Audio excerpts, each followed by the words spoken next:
27 years. Think about that number. Most of you can't even focus for 27 minutes. He endured for nearly 3 decades. Trapped, confined, buried alive. In a cell smaller than your goddamn bathroom. Breaking rocks under a burning, unforgiving sun. Day in, day out. For 9,855 days. Most men would have broken, shattered into a million bitter pieces. Most men do break, every single day, over far less. But before the cages, before the chains, there was a fire. A nation choked by the iron fist of apartheid. Segregation, injustice, a system designed to crush the human spirit. He saw it, he felt it, and he refused to let it stand. He spoke truth to power. He dared to challenge the oppressors, not with whispers, but with a roar. He knew the cost, he knew the risk, and he chose it anyway. Because some truths are worth dying for. Some freedoms are worth every damn sacrifice. They took his freedom. They stole his name, replacing it with a number. They tried to bury his ideals under concrete and steel, to silence the voice that echoed with the promise of a better future. But they failed to understand one crucial thing about the human spirit. Inside those walls, time ceased to be a linear progression. It became a stagnant, suffocating pool.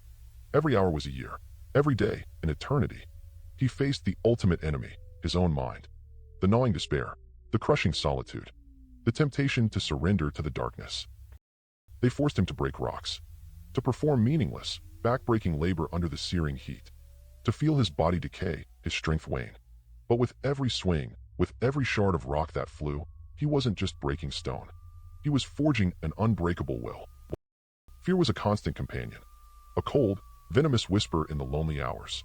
But he faced it. He looked it in the eye. I learned that courage was not the absence of fear, but the triumph over it. He didn't wish the fear away. He mastered it. He crushed it. Years blurred into decades. He could have let resentment fester. He could have chosen hatred as his companion, allowed it to consume his very soul. But in that concrete tomb, he cultivated something far more powerful. He chose growth over bitterness. He chose hope over vengeance. Then, after 9,855 days, the gates opened. He walked out, not as a broken man, not as a vengeful ghost, but as a living monument to human endurance, a beacon of what the human spirit can withstand, and what it can achieve. He could have demanded retribution. He had every right to unleash the fury of a nation.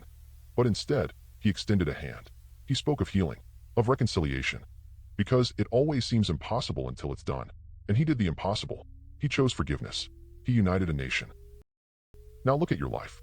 Your petty grievances, your imagined slights, your self-imposed prisons of resentment and bitterness. You whine about traffic. You rage over a missed promotion. You cling to grudges like they're a damn trophy. You let anger define you. He spent decades in hell, yet chose light. You spent a bad day online, and you're ready to burn the world down. Bitterness is a prison worse than any bars. Forgiveness isn't for them. It's for you. It's the ultimate act of strength. It's the act of freeing yourself. What chains are you forging in your own mind? What grudges are you clinging to? What past hurts are you allowing to define your present, to dictate your future? You think you're strong by holding on. You're not. You're just a prisoner. Nelson Mandela showed you the blueprint. The unbreakable spirit, the power of choice, the courage to forgive. So what are you going to do? Wither in your self-made cell, or walk out, stand tall, and finally, truly, liberate yourself? The choice, as always, is yours.